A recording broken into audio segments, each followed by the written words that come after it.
Bueno, pues vamos a hablar o vamos a continuar hablando de la historia de Fenicia. Hoy vamos a comentar su mitología. Es complicada la mitología siempre porque aporta nombres que no son, por lo menos, desconocidos o poco conocidos. Pero bueno, yo no pretendo que aprendan de memoria los nombres de nada, sino que sepan un poco cómo la mitología egipcia, la mitología fenicia, la mitología babilónica, tienen una gran relación entre ellas. Y además, esta relación entre ellas se va a ver luego como muy importante en la herencia que van a dejar a la mitología greco-romana, que al fin y al cabo es la nuestra religión hoy. Porque realmente todas las religiones tienen un fondo mitológico. Pueden ser politeístas o monoteístas, pero al fin y al cabo siempre hay una mitología que las acompaña. Por ejemplo, nosotros tenemos la Biblia, los islamistas tienen el Corán, los egipcios tienen la Torah como libro donde se recogen estas historias más o menos mitológicas. Y ahora vamos a ver la relación que existe entre ellas. Bueno, pues empezaremos por hablar de los dioses fenicios. Yo quiero que ustedes se queden con cuatro, que realmente son dos, que con Baal y Astarte de Fenicia, que se transformarán en Melcar y Tanit cuando los habitantes de Tiro salgan de su ciudad para formar colonias. Porque miren, las tres ciudades que hemos estudiado en Fenicia, Biblos es la hegemónica en la distribución del papiro. Sidón es hegemónica en sus templos de curación. Pero Tiro es la hegemónica en la formación de colonias. Entonces, los dioses, el idioma, las costumbres que se van a exportar al Mediterráneo, fundamentalmente a la costa norte de África, van a ser costumbres, mitología, idioma de la ciudad de Tiro. Entonces digamos que los cartagineses, que son fenicios de Tiro, los habitantes de Gadir, que son hispano-tartesos de Tiro, entonces y los habitantes de Ibiza en la época fenicia, los habitantes de Sicilia, los habitantes de Cerdeña, van a tener todos las divinidades, los cultura de la ciudad de Tiro. Bueno, pues teniendo esto claro, vamos a empezar nuestro estudio de la mitología. Bueno, la mitología fenicia es una de las más importantes y antiguas de todo el Mediterráneo. Eusebio, que era obispo de Cesarea, que es importante porque escribió un libro que se llamó La historia de la religión. Entonces dice que la mayoría de las teogonias proceden de fenicios y de griegos. Yo diría que también y de babilónicos. La mitología fenicia añade también que como la egipcia no es cerrada para nada, sino que existen influencias de otras culturas y está siempre abierta a incorporación de dioses. Y aparte tampoco es fija, cada ciudad podrá tener sus dioses distintos, aunque muchos de ellos luego van a coincidir. Aquí tenemos a Eusebio de Cesarea, el obispo de Cesarea, que escribió, ya hemos dicho, la historia de la Iglesia. Y en esta historia, hasta el siglo III, cuenta todo lo que ha acontecido en la iglesia cristiana. Entonces hay una sola fuente de estudio muy importante. Bueno, pues los dioses adorados por los fenicios venían variando de una ciudad a otra, como ya hemos dicho. Así pues hay un panteón de Sido, un panteón de Tiro y un panteón de Biblos. Aunque realmente hay dioses que están en todas las ciudades, como va a ser, por ejemplo, Astarte, Melcar, Tanit, Mut y Baal. Bueno, pues, ¿cómo empieza la mitología? La mitología empieza siempre igual. La nuestra, la cristiana, que es judía, la islámica, la babilónica, la egipcia, la fenicia. El cosmos está desordenado. Y entonces, este cosmos desordenado se une a un Dios y este Dios pone orden. Lo primero que hace es separar las aguas de las tierras, como en la Biblia. Separó el mar de la tierra. Y bueno, pues esta unión entre el caos y la mitología nació el huevo cósmico, que al fin y al cabo es el que generó todo lo que va a ocurrir en este ya universo ordenado. Los fenicios siempre fueron politeístas. Bueno, pues este es el huevo cósmico que les decía que nacía de la unión de una divinidad con este cosmos desordenado y que gracias a él el cosmos se organiza en la parte de la tierra y la parte del mar, empezando así la posibilidad de que sea habitado. Es igual que en todas las mitologías. ¿Cuáles son las divinidades fenicias? Pues vamos a hablar de las que son puramente fenicias. Yo les aconsejo que recuerden 4. Los 2 dioses de Tiro, perdón, de Fenicia, que van a ser Astarte y Baal. Y luego estos dioses en Tiro van a tener otro nombre, pero van a ser los mismos. Astarte será Tanit y Baal será Melcar. Entonces, ya ven que no es muy complicado. Luego aparecerán otros dioses que yo les voy a contar para que vean la relación que tienen con las otras mitologías. Pero realmente se han de quedar fundamentalmente con estos 4 dioses. Bueno, él es el dios principal, aquel que nace del dios cósmico y que será el más fuerte, el primero y el padre de todos los dioses. En la mitología se le asignan unos hijos, más que yo digo, pero yo no les quiero complicar con nombres que luego apenas van a oír. Por ejemplo, los dioses Anat, Baal y Tanit, o en vez de Baal diríamos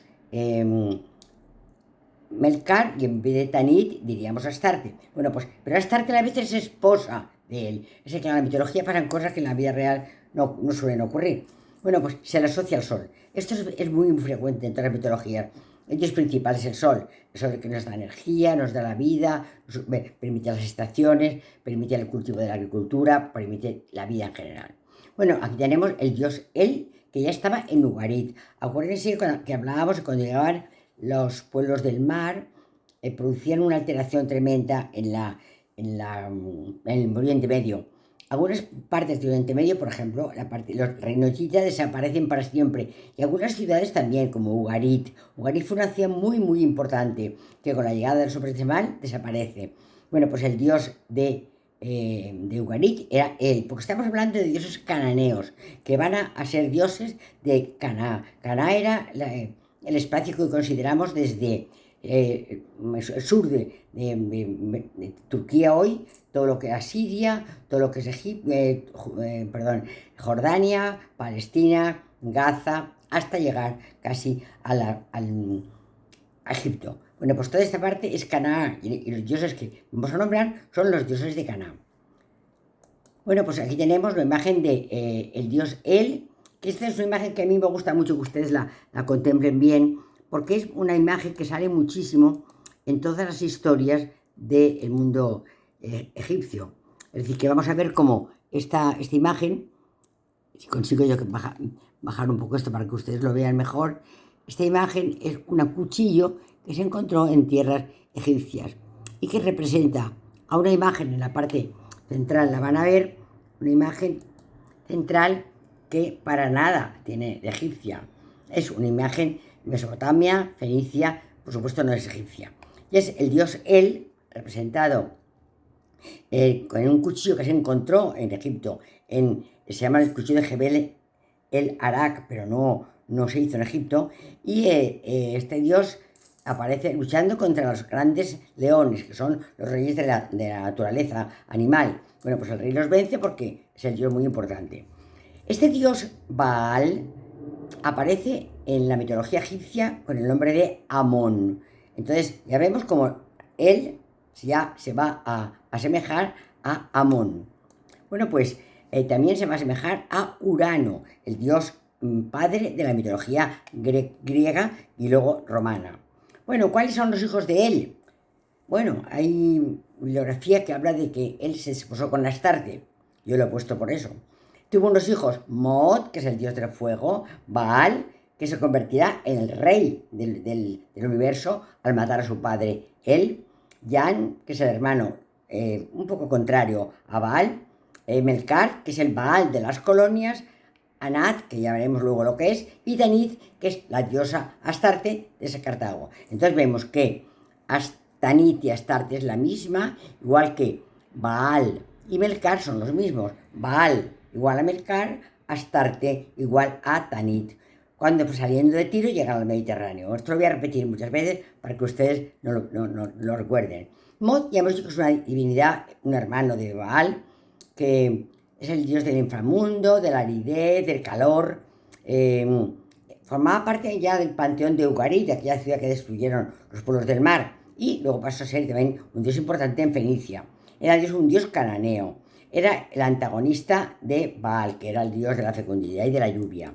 Bueno, este es el dios Mod, con su atributo más importante, que es el fuego, la sequedad y el fuego. Aquí le vemos en forma de sol que quema.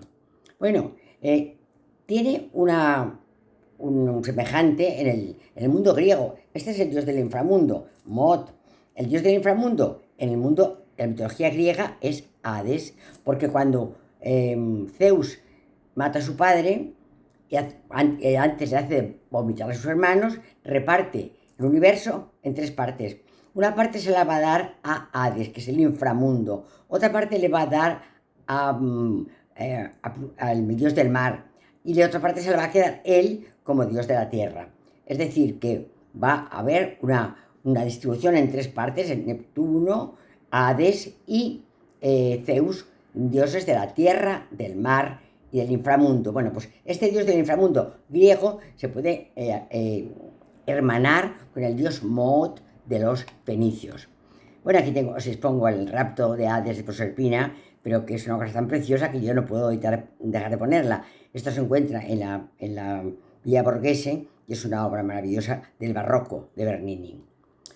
Bueno, a continuación vamos a ver, bueno, esta es una imagen que es que a mí cuando voy me quedo contemplándola porque es unos dedos que se hunden en el mármol, es muy, muy bella la escultura de Bernini y fundamentalmente esta es muy bella.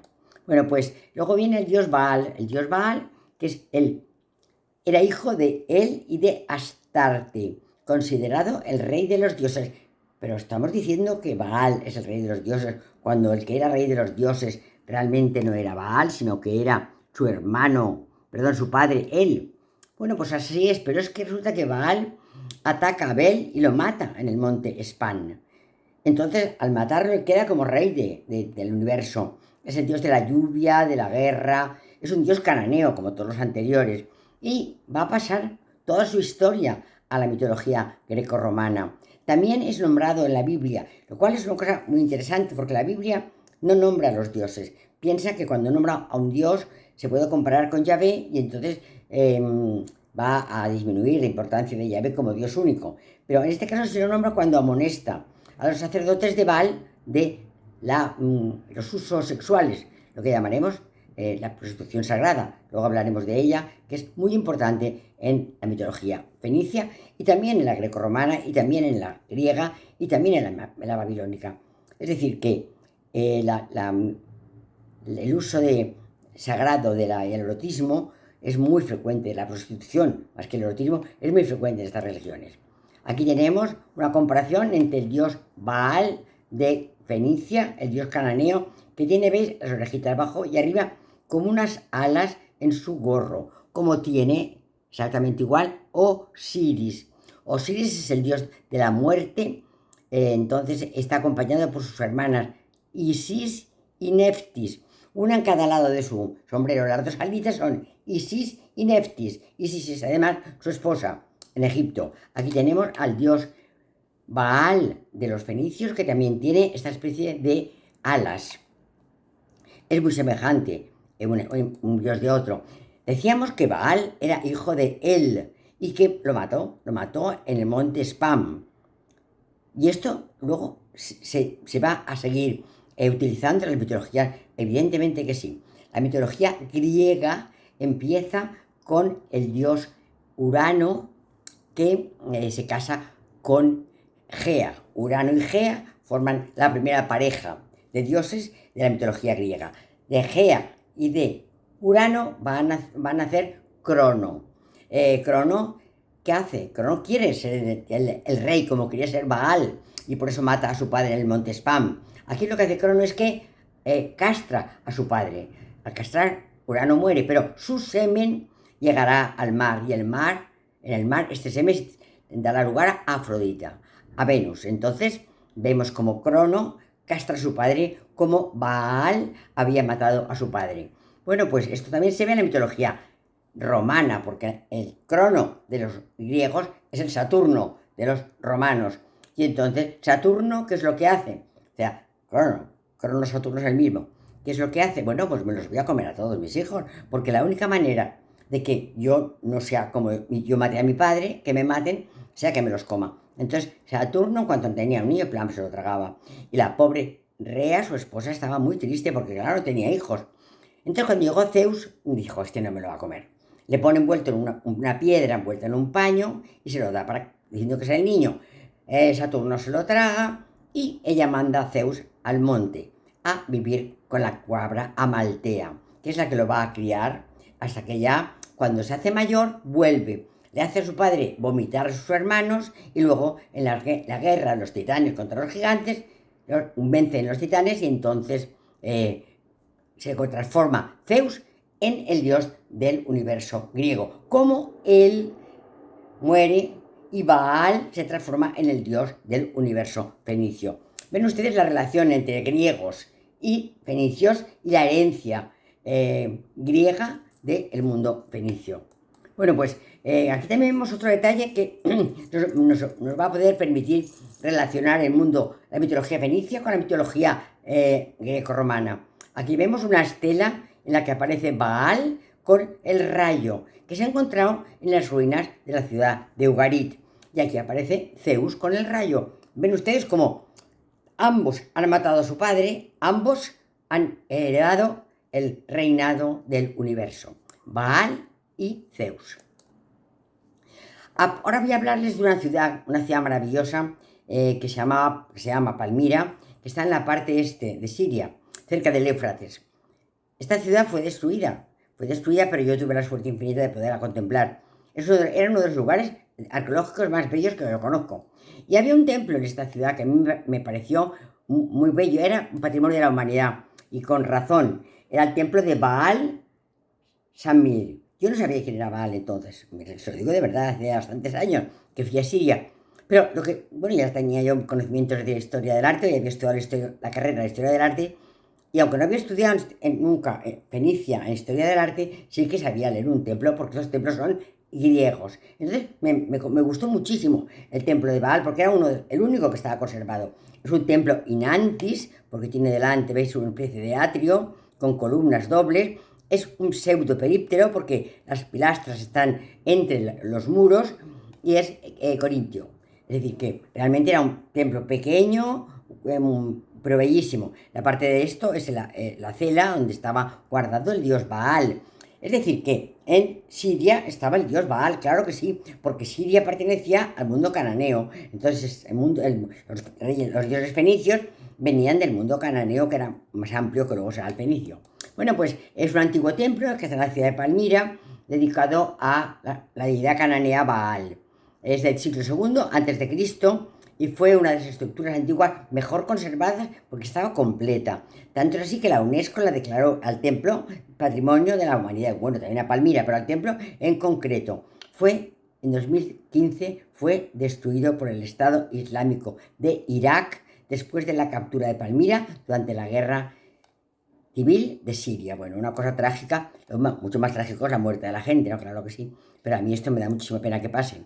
Bueno, pues hay otro dios Yam, que es hermano de Baal, que es su contrapuesto. Es decir, que rivalizó siempre con su hermano, porque era también hijo del dios El, y era el dios del caos y la tempestad. Bueno, aquí viene Melcar. Melcar es Baal, no lo olviden. Baal, fenicio, Melcar, Tiro y colonias. Bueno, pues esta es la deidad fenicia de la ciudad de Tiro, a la que estuvo consagrada, a él se consagra un templo maravilloso en Gadir, que hoy se encuentra cerca de la ciudad de San Fernando.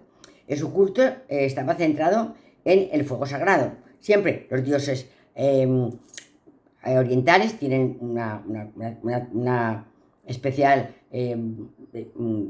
amor por el fuego sagrado que se mantiene siempre en la parte exterior del templo. Bueno, pues era la forma en Tiro del dios Baal fenicio. Bueno, aquí tienen las colonias fenicias de Tiro, fundamentalmente salen y colonizan el norte de África.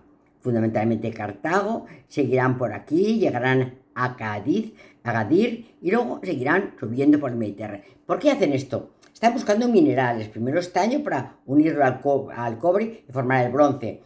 Y luego entienden que España es una tierra con muchísimo piritas. como son grandes artesanos, aparte de grandes navegantes, los fenicios saben manipular la pirita para transformarla en hierro. Entonces, en España fueron unos colonias muy importantes y entran en contacto con el mundo tarteso. De esto hablaremos tranquilamente cuando toque ese día, pero bueno, ya se lo adelanto porque estos fenicios que hay en Cádiz, estos fenicios que hay en Cartago, son fenicios que proceden de la ciudad de Tiro. Que hemos dicho que Tiro es la navegante, Biblos es la de los papiros y Sidón es la de la curativa, el origen de los templos de curación.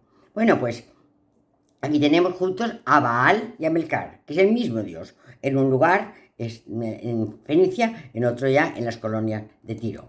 Bueno, originalmente era un dios agrícola, del campo, de la vegetación, de la fecundidad. Era el que daba lugar a las estaciones. Luego pasó a ser rey de la ciudad de Tiro. Y como Tiro era la ciudad navegante, se hizo el dios de la colonización y de la protección de la navegación. Aquí le tenemos al dios Melcar. Bueno, aquí tenemos al dios Melcar, que adopta las dos formas que hemos visto del dios Baal. Bueno, realmente hay un templo maravilloso de Melcar en Cádiz. Bueno, un templo no, unos restos que se han podido identificar. El lugar estaba en el estrecho de Gibraltar, que se llamó al principio Columnas de Melcar, cuando era fenicio. Se llamó Columnas de Heracles cuando era griego, se llamó Columnas de Hércules cuando era romano y se llama ahora Estrecho de Gibraltar cuando es español inglés. ¿Qué vamos a hacer? Bueno, pues esto así se ha llamado. Ahí estaba un templo. ¿Un templo qué es este? Miren ustedes, una cosa importante que quiero señalar es el fuego, siempre delante de los templos. El templo, por supuesto, que no está así, pero los arqueólogos han podido decir que era un templo con una escalinata de acceso a un atrio. Aquí tendrá un natres. El natres es como dijéramos donde se están esperando a la gente que quiere ser incluida en esta religión. Y luego tenía un templo de 3 naves, una planta basilical, ya en la época de Melcar Fenicia. Es decir, una nave con 3 naves, una planta, perdón, con 3 naves, una nave central más alta, 2 naves laterales más bajas como nuestra catedral. Es decir, que la nave, que la que se llama planta basilical, va a ser mucho más anterior a los romanos, va a estar ya en el mundo fenicio. Aquí lo vemos, la nave central alta, con ventanales para tomar la luz, y las naves laterales que se apean en la nave central. Es decir, que es la planta basilical es una planta que se ha tenido desde los tiempos muy antiguos. Bueno, pues Astarte era la esposa de él, hemos dicho, era la diosa de la fecundidad. Esta fecundidad incluía la prostitución, y a la prostitución sagrada que hemos nombrado se le llama en Fenicia hierogamia. Hierogamia quiere decir unión de un dios o una sacerdotisa o una persona sagrada con un hombre o con una mujer. Entonces, esto se daba en los templos. Se daban los templos y era pagada. Es decir, el hombre o la mujer que necesitaba calmar su apetito sexual tenía la posibilidad de hacerlo en el templo, pero tenía que pagar. Con este dinero el templo se mantenía y los hijos que nacían de las sacerdotisas muchas veces pues eran incorporados al templo. Esto es una práctica que se dio muchísimo en Gadir, en el templo de Melcar de Cádiz. Y igual que también lo hay en el templo en Sicilia, también lo hay en Pirgi en Italia, también lo hay en Extremadura, en la parte tarteso-fenicia de Extremadura. Se va a encontrar esta hierogamia que va a ser importante en el mundo fenicio. Durante la romanización fue Astarte, dijeron, es Juno, que es la esposa de Zeus, porque ella era la esposa de él. Pero también se dijo, o a lo mejor es Venus, la hija de Urano. Yo pienso que es más Venus, por su trayectoria personal como diosa, es más parecida a Venus Afrodita que a Juno. Bueno, aquí tenemos a Hera, Juno, que Hera es en griego, Juno es en latín, esposa de, hija de Crono y Rea, acuérdense, que se comía a sus hijos, y hermana y esposa de Zeus. Una mujer que pasó la vida persiguiendo a Zeus. Entonces, su atributo es un pavo real. Y uno se pregunta, ¿por qué? Pues porque el pavo real tiene, la ven, muchos ojos. y ella necesitaba muchos ojos para ver dónde estaba su esposo y con quién estaba, porque él era un hombre muy prolífico y además con todo, hombres, mujeres, hasta animales, todo. Zeus era muy marchoso. Y ella pues estaba como muy preocupada. Este es un cuadro de Jean Moreau contando a bellísima era con su atributo el pavo real y arriba al ver en el cielo el águila, que es Zeus. El pavo real está localizando el águila, que es Zeus. Bueno, pero tenemos a Afrodita, que yo creo que se parece más a Astarte. ¿Por qué? Porque también Afrodita es la diosa del amor, es también muy promiscua como Astarte. Astarte es muy promiscua, también Afrodita. Afrodita era la esposa del dios artesano de los griegos, de Festos, pero se fue con Marte, dios de la guerra, también con el padre de Eneas, con Anquisés, que es un hombre. Es decir, que a Afrodita se le conocen muchísimas aventuras amorosas, como a la diosa Astarte, cosa que a Juno no. Juno es una mujer bastante fiel al infiel de su marido. Bueno, pues aquí tenemos a Astarte. Como se muestra ella, ya en la manera de mostrarse, nos indica que es una mujer muy libre desde el punto de vista sexual. Bueno, pues hay un templo, un santuario de Astarte, que se puede ver en la isla de Cerdeña. Por eso digo, vamos a encontrar Astarte en Cerdeña, en Sicilia, perdón, en Ibiza, pero se llamará Tanit aquí, y en Cartago se va a llamar Tanit Astarte. Bueno, pues ese templo en Cerdeña es del siglo II antes de Cristo y cuenta con habitaciones, con ambientes vinculados al culto, a la hierogamia, al culto y a las relaciones sexuales con los dioses. Aquí tienen la Acrópolis, la parte superior de la montaña del monte Sirai. Aquí está el templo, lo van a ver aquí mejor aquí. El templo se ven aquí. Esto amarillito es el templo de Astarte Tanit en Cerdeña. Bueno, aquí viene el templo también y ven cómo tiene estas habitaciones, estos pequeños cubículos que servirán para esta práctica de la hierogamia. Bueno, aquí tenemos Astarte, que esto lo han encontrado excavando el templo de Cerdeña y dos figuras que lo acompañaban. Y esto es una maqueta del templo. Bueno, Amat era hija de Mendebal y se ocupaba de mantener a los dioses. Se la relaciona con la diosa egipcia Hathor, que es la esposa de Horus. Hathor es la madre universal, la que tiene como unos cuernos en la cabeza. Esta es la diosa Anat, hermana de Baal, y esta es Hathor, esposa de Horus, la que se relaciona del mundo griego con el mundo fenicio. Ya vemos que realmente es muy fácil establecer una mitología y buscar su pariente o su semejante o su igual incluso en el mundo. Ahora estamos hablando del egipcio, pero hablaremos también del babilónico mesopotámico. Aquí tenemos a Thor tocando el sistro, es como una especie de musiquita, que llevaban como una especie de instrumento para la llamada y hacer música.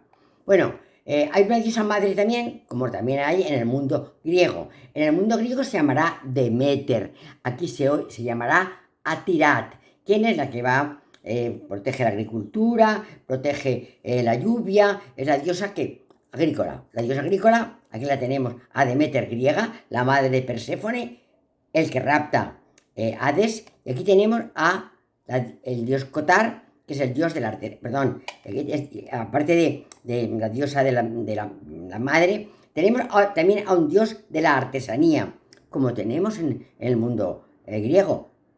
Acuérdense, vamos a hablar en latín de la fragua de Vulcano. La fragua de Vulcano es el dios de la artesanía romano. Acuérdense de Vulcano, que era Plutón en el mundo griego. Bueno, pues el dios Cotar también es esto, es el dios Vulcano y el dios, Hefesto en el mundo griego-romano. En el griego Hefestos y en el romano Vulcano. Bueno, y aquí tenemos una imagen que a mí me encanta mostrarla porque es que me parece muy divertida. Tenemos a Zeus sentado en su silla, tranquilamente. El pobre está fatal, tiene el rayo en la mano, ¿lo ven? Pero está muy enfermo. Tiene muchísimo, una jaqueca que no se le va. Él ha tenido relaciones con Metis, una diosa, y se la ha tragado. Se la ha tragado y entonces Metis cuando se la traga está embarazada. Entonces empieza a crecerle a Metis una niña dentro. Esta niña se ubica en la cabeza de Zeus. Zeus no puede más de su dolor de cabeza. Entonces, ¿qué hace Zeus? Pues llama a el dios, a Hefestos, el dios griego de la artesanía. Le dice, mira, Hefestos, tráete tu hacha, que la tienen, y con ella párteme la cabeza. ¿Pero cómo voy a hacer esto yo a mi dios Zeus? Lo vas a hacer, porque es que yo no puedo más, me voy a dar muchísimo la cabeza. Y de repente, de la cabeza de Zeus, ¿qué es lo que sale? Aquí la tienen, a Afrodita. ¿Ves? Nace de la cabeza de Zeus. Y además lleva ya el escudo en la mano. Afrodita nace de Zeus, sin madre. Bueno, sin madre es Metis, pero Metis desaparece. Y tiene ya el traje de guerra de la diosa de Atenas.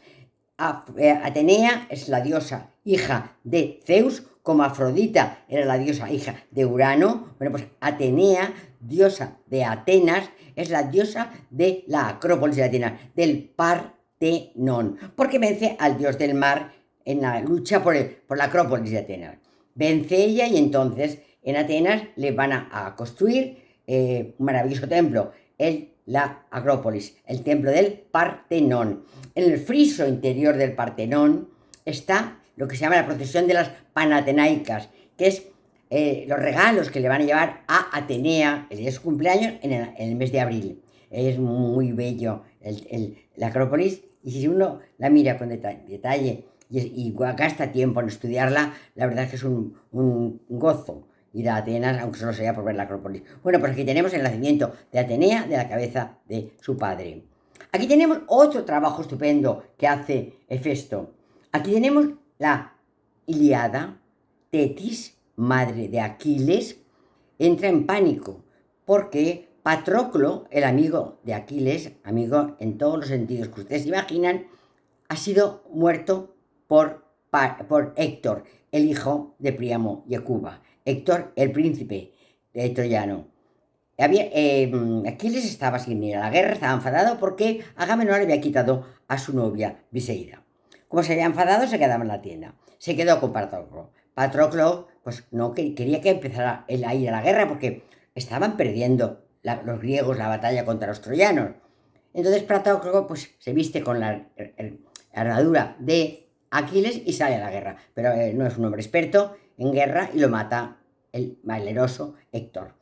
Cuando pasa esto, Aquiles entra en cólera y dice, tengo que salir a devolver el honor a mi amigo Patroclo. Entonces su madre le dice, no vayas, Aquiles, vas a morir. Y entonces le dice, madre, prefiero morir con dignidad que morir con vilipendio. Y sale a la guerra sabiendo que va a morir. ¿Quién lo mata? Pues el tonto de París, que le tira una flecha en el talón, que es la única zona de su cuerpo que no es inmortal. Bueno, pero para que esto no ocurra, Tetis baja al inframundo y le dice a Festos, que es muy bueno Festos, por favor, Festos, hazme una armadura lo más buena que puedas para mi hijo. Y él dijo, mira, la armadura es esta, es la mejor que tengo, pero yo no puedo decirte lo que va a pasar, porque a veces los dioses han pensado otra cosa de lo que nosotros hacemos. Bueno, pues Hefestos, el dios del inframundo, le regala a Tetis una armadura para Aquiles en la guerra de Troya. Bueno, y ahora en el mundo latino. Aquí tienen ustedes un cuadro, ya lo saben todas, de Velázquez. Velázquez pinta cuadros mitológicos, sí que pinta. Los pinta cuando va a Italia. Velázquez fue 5 veces a Italia y allí aprendió la mitología. Realmente lo que ocurre es que cuando él vuelve con estos cuadros, los reyes en España están ya muy metidos en el Concilio de Trento, en la Inquisición, y son muy reacios a la mitología, pero los cuadros mitológicos de Velázquez son maravillosos. Uno de ellos es este, la fragua de Vulcano. Aquí tenemos a Vulcano, que es el mismo que es Hefestos y el mismo que el dios fenicio de la artesanía. ¿Con quién? Con Apolo. Apolo, el rey del amor, de la música, es un poco cotilla. Y aquí está diciéndole a Vulcano, ten cuidado, Vulcano, que tu esposa Venus se está acostando con tu hermano Marte. Y yo digo, ¿cómo? Y además tienen un hijo. No me lo puedo creer esto. Te lo digo yo para que lo sepas. Y Vulcano dice, ¿qué hace? Y entonces Vulcano primero lo prueba, lo acredita, lo dice a Zeus, pero luego los perdona. Es una persona muy buena y muy pacífica. Y aquí tiene a sus ayudantes, están muertos de la risa de que el jefe pues le hayan puesto los cuernos. Esto es lo que significa la fragua de Vulcano, el chipatazo del dios Apolo al pobre Vulcano de que su mujer Venus se la está pegando con el hermano. Bueno, Tanit, hemos dicho que es la diosa cartaginesa que toma el nombre de Tanit, pero que en Fenicia era Astarte. Y fue una diosa importantísima, era también la consorte de Baal y era patrona de Cartago. Su símbolo, su iconografía, se reduce a una V invertida. Entonces, cuando ustedes ven en una tumba o en una señal, una V invertida, tienen que pensar que está refiriéndose a la diosa Tanit. Aquí lo tienen. A mí me pasó una cosa que me dio mucha emoción, porque estábamos en el Tophet de Cartago. Yo no sabía lo que era un Tophet, porque no lo sabía. Tophet es una necrópolis, ya le hemos dicho, de niños. Niños nacidos muertos, la mayoría de ellos. No tienen aire en los pulmones, han nacido muertos. Y entonces la diosa que protege estos Tophets es la diosa Tanit. Y en la entrada a la necrópolis aparece esta imagen, la V invertida de la diosa Tanit. Aquí la tienen. Esta es el icono que representa a la diosa Tanit. Les digo que yo me llevé mucha alegría porque yo no sabía lo que era esto del Tophet de Cartago, pero cuando entré dije, caramba, esto parece una necrópolis. Y desde luego, no sé quién está enterrado, pero lo que sí que sé es que la que los protege es la diosa Tanit, que es la diosa Astarte de los fenicios.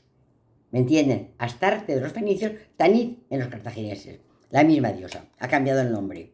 Aquí tienen otra vez la U invertida a la diosa Astarte. Y esto es una especie de ancla, porque son muy marineros los habitantes de Tiro. Son los marineros más importantes, los que pueden navegar de noche, porque conocen a la Osa Menor. Bueno, pues aquí tenemos a Tanilla. Esta es la Tanit de Ibiza. Y esta Tanit de Ibiza está muy representada aquí en el Museo en Valencia, en el Museo de Prehistoria, que es un museo maravilloso. En el segundo piso, cuando subes al segundo piso, encuentras este mapa que yo les pongo mucho de las colonias fenicias, de las colonias griegas por el norte. Está ahí el mapa representado, muy bonito, además. Y al lado hay una colección de diosas Tanit y de esvotos de las diosas Tanit encontradas en los necrópolis que hay en la isla de Ibiza. Bueno, pues vamos a ver ahora un santuario que hay en Ibiza de la diosa Tanit. Era una deidad muy importante para los cartagineses y para los sicilianos y para los cerdeños. Y para los de alianos de Sicilia y para los de Pirgi, es decir, está muy difundida por esta parte del Mediterráneo. Es el santuario más grande que se ha encontrado en el Mediterráneo y cuenta 3 zonas. Una zona exterior, que es donde está el fuego sagrado y se hacen los sacrificios, una zona interior donde está la diosa y se hace el culto, y una zona muy interior donde se guardan las cenizas. Bueno, hoy esto hay que imaginárselo, claro, porque realmente pues esto es la parte donde se hacen los sacrificios, donde el fuego sagrado se prende y aquí aparecen animales, se queman para en honor a la diosa. Aquí tenemos la entrada al templo de la diosa Tanit. Esta es la parte dedicada al culto de la diosa y hay una parte más interior, donde se guardan las cenizas de los sacrificios que se han hecho en la parte exterior. Bueno, estas son, esto lo tomé yo de la beneficencia del Museo de aquí de Valencia, donde aparecen la diosa Tanit. Aquí la tienen, Tanit, Tanit, Tanit, Tanit, Tanit, esvotos que aparecen en la necrópolis de la diosa Tanit, y aquí aparecen también esvotos que pueden ser animales, que pueden ser cerámicas o jarritas, que pueden ser instrumentos de labranza. Unos esvotos eran como lo que acompañaba al muerto. Yo recuerdo que en Muñoz había un cementerio civil, que era cosa rara porque en las épocas que yo era pequeña estaba el general Franco mandando y aquí eso no se toleraba mucho, pero en Muñoz lo había. Yo tenía una casa, había una señora trabajando que tenía un hermano enterrado allí.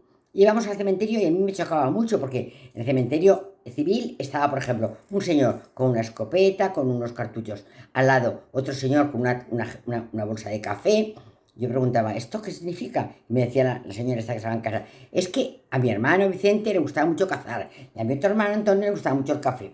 Y cuando le hicimos la lápida pusimos los atributos. ¿Qué es esto? Eran atributos, por ejemplo, pues, de labranza, atributos de orantes, atributos de animales, atributos de cerámicas que acompañan a las tumbas. Bueno, hemos dicho que una costumbre muy grande que había en Fenicia era la prostitución sagrada. Vamos a hablar de ella. Se llama hierogamia. Y es una, vamos a estudiarla. Es la prostitución del templo. Se refiere a algunos ritos de carácter religioso consistentes en el mantenimiento remunerado de las relaciones sexuales de un visitante, un marino, normalmente marinos, entienden que están navegando días y semanas. Cuando llegan por ejemplo, a Cádiz, están con muchísimas ganas de todo, con un sacerdote o sacerdotisa destinado a ello. Se da un contexto de la fertilidad de la diosa Astarte. Esto siempre ocurre en los templos de Astarte, Tanit, en el mundo de las colonias, pero siempre en el templo de la diosa Astarte. Bueno, pues realmente, pero esto no es nuevo, ¿eh? En el antiguo Egipto, yo digo que vamos a relacionarlo, también pasa. Por ejemplo, Amón tiene relaciones muchas veces con mujeres, sobre todo pues reinas. Un caso muy interesante es este. La Hatshepsut, la única faraón que ha habido en el Egipto del Imperio Nuevo, pues Hatshepsut quería dar su preponderancia sobre Tutmosis II, su hijastro, porque decía que ella era hija de Amón. Porque su madre, Amose, aquí la tienen Amose, visitó a Amón y quedó embarazada de ella. Entonces ella era hija de Amose, reina, y de Amón, dios. Hierogamia, que allí se llamaba teogamia en el mundo egipcio. Es decir, la hierogamia fenicia es la teogamia en el mundo egipcio. Bueno, hay también en el mundo egipcio, que a mí es que me encanta todo lo que está relacionado con Egipto, lo que se llama el Festival de Opep. Esto es un festival que se hacía una vez al año, una procesión de que salían del templo de Karnak, al lado del río Nilo, salían unas barcas sagradas, donde iban Amon-Ra, que es el dios de Karnak, acompañado por Mut, su esposa, y por su hijo Honsu, que visitaban a Amón en Luxor. ¿Para qué? Para la encarnación viviente de Horus sobre la tierra. Aquí tenemos la procesión que sale del templo de Karnak, que se dirige en la barca sagrada. Esta es la de Khonsu, la del hijo de Amón y de Mut, que se dirige al templo de Luxor. En el templo de Luxor van a visitar a Amón-Min. Se llama Amor-Min al dios Amón, que tiene una erección, porque está a punto de ser el dios generador, el dios que va a traer al mundo, entre otras cosas, a Horus, que es el hijo de Isis y Osiris, pero él va a ser el que haga posible este nacimiento. Bueno, Amón-Min es la encarnación viviente de Horus sobre la tierra. Es decir, que Amón visita desde Karnak, va a Luxor, al templo de Luxor, a visitar a Amón-Min, dios de la fertilidad en el mundo egipcio. Bueno, y esto también es bellísimo. Yo creo que esto está en el templo de Seti I. Aquí vemos a Geb, la tierra, con un pene enorme, muy eréctil, y en la parte superior vemos a Nut, el cielo. Nut, la chica, Geb, el chico, tierra y cielo. Del cielo y de la tierra va a surgir toda la mitología egipcia. Es decir, Osiris, Isit, Set y Septis, los 4 hijos de Geb y Nut. También vemos aquí la unión de dioses, de un hombre y una mujer que representan el cielo y la tierra, que se transforman en 4 dioses. Bueno, esto es un papiro que me encantó a mí porque es que hay cosas que son muy divertidas. Y esto es el papiro erótico de Turín. Van a ver, es que para verlo hay que tener un poco de imaginación. Este es un pene que penetra a una chica, ¿la ven? La chica con las piernas levantadas y el pene que le penetra. Este es lo que es el papiro que está expuesto en Turín, pero hay detrás una especie de lectura del papiro y aparecen distintas posturas para el coito. Aquí vemos, por ejemplo, el señor que está penetrando a la señora. Aquí tenemos a una señora esperando para que la penetren, que se está pintando los ojos, se está decorando para estar muy guapa, porque realmente, bueno, pues esto es también la prostitución sagrada. ¿Qué se daba en los templos? Pues ¿para qué? Para, primero, darle una connotación sagrada a este hecho y no darle una connotación negativa. Bueno, esto, por ejemplo, es una de las figuras que también aparece con mucha frecuencia en los templos, que es esta especie de bailarinas, que son como bailarines que están insinuando, están recreando la visión de hombres y mujeres para su apetito sexual. Y este me parece muy gracioso porque tienes a a Osiris, el dios del muerto, el dios del inframundo. Aquí tienes a Anubis, el dios enterrador, el dios del inframundo. Esto es la mesa de las ofrendas, ofrendas líquidas, ofrendas sólidas que le llevan a los dioses. ¿Ves? El muerto le lleva a los dioses. Y aquí tenemos a una sacerdotisa que le está haciendo una masturbación al dios muerto Osiris, que además, como sabemos, no tiene pene, porque se lo comió un pez, cuando su hermano Set lo mató y lo hizo trocitos. Su esposa Isis y su cuñada Neftis lo buscaron, pero no encontraron el pene. Bueno, pues aquí tenemos esta imagen, una sacerdotisa que está haciéndole una masturbación al dios Osiris. Bueno, en Mesopotamia también se va a dar esto. Y tenemos unas citas maravillosamente divertidas y fantásticas en el poema de Gilgamesh. Si lo encuentran, yo lo tengo. Léanlo. Es que de verdad que es un poema muy bello. Y además con con un trasfondo muy importante y que te mete mucho en el mundo mesopotámico. Bueno, pues Samat es la encargada de domar a Enkidu. ¿Y Enkidu quién es? Bueno, pues está Gilgamesh muy aburrido, tremendamente aburrido. Y su madre y se quiere marchar de viaje. Y su madre le dice, pues no te vayas solo, vete con un amigo que te acompañe. ¿Y quién me voy a llevar? Era el rey de Ur. No me voy a llevar, ¿a quién me llevo? El rey de Uruk, ¿a quién me llevo? Y dice, pues llévate a Enkidu. A Enkidu es muy salvaje, madre. Es un salvaje completo. Bueno, pues vamos a ver si lo calmamos. Entonces, Samat es la encargada de domar a Enkidu. ¿Cómo lo doma? Durante 7 noches y 6 días, a base de hacer el amor con él. Entonces, lo saca de su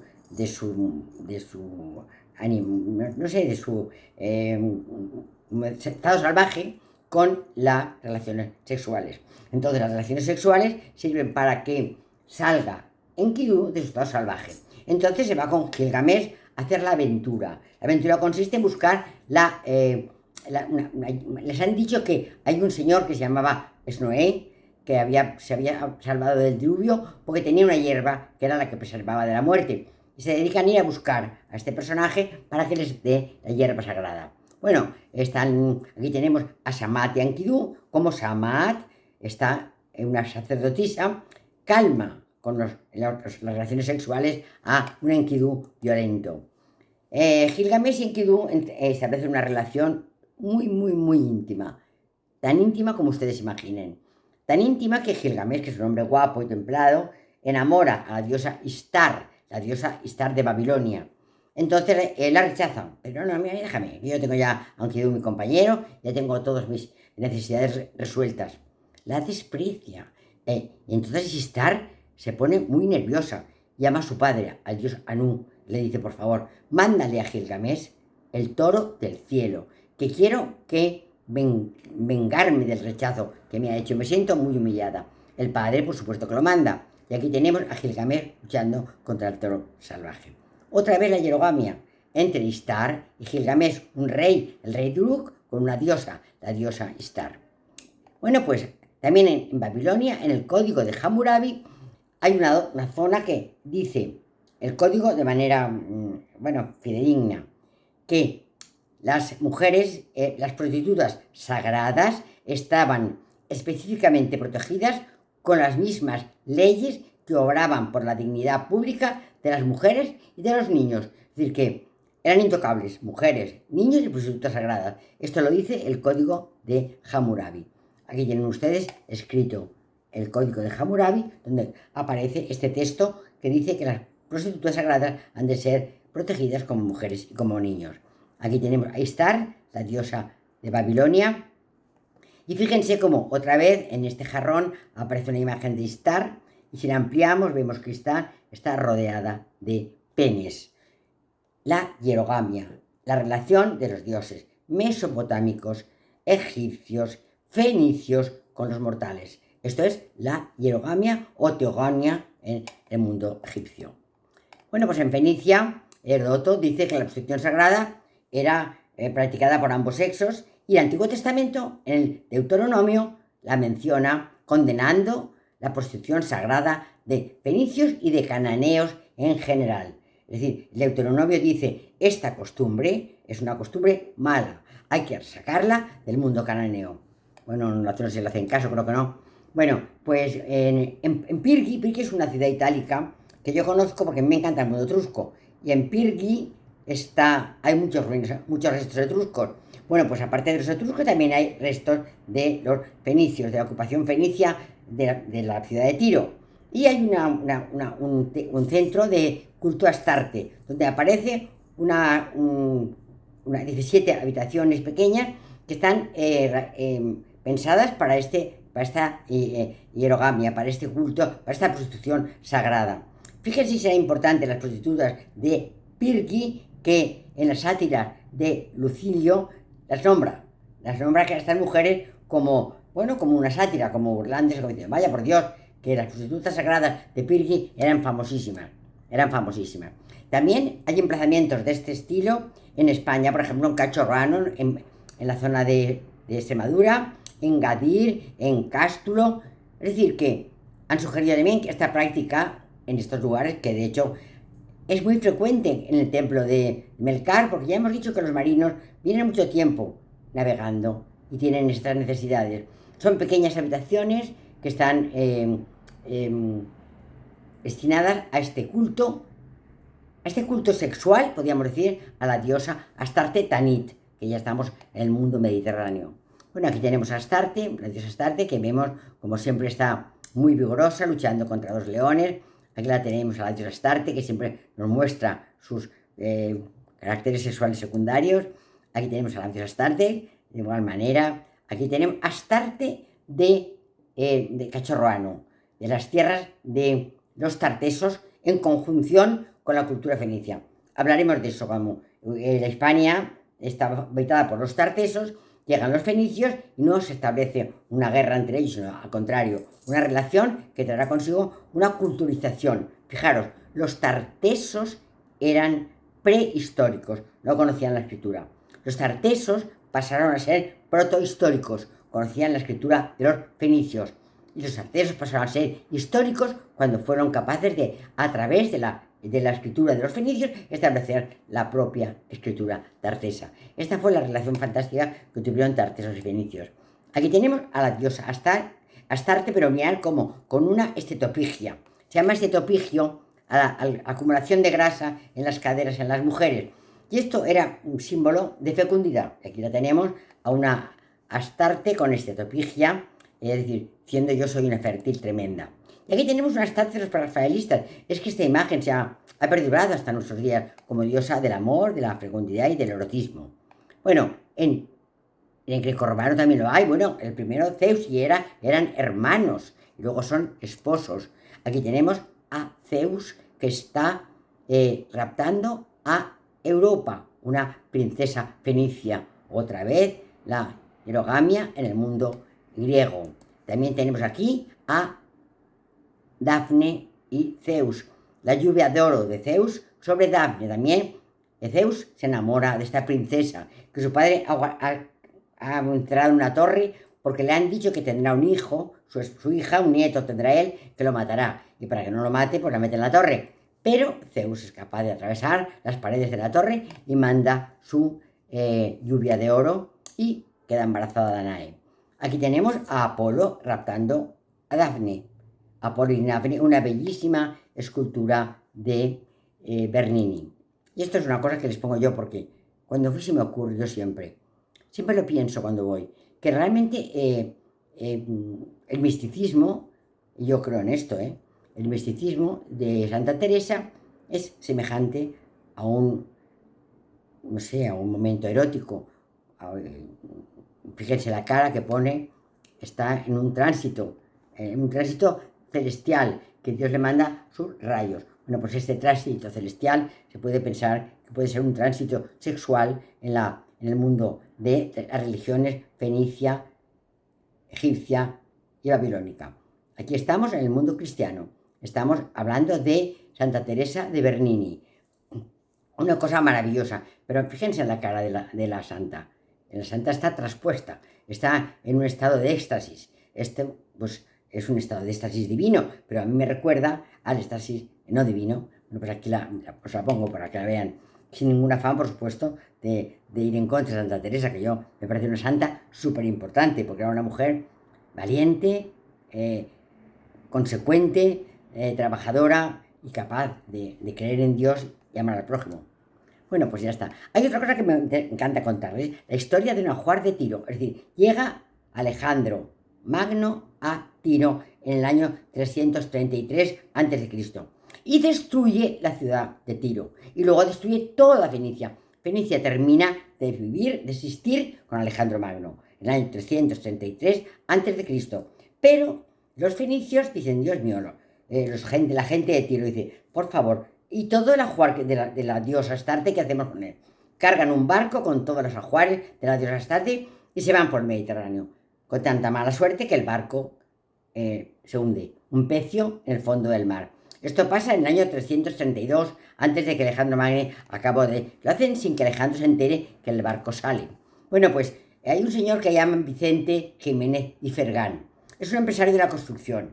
Es de origen sefardí. Su padre es de origen sefardí, su madre es española.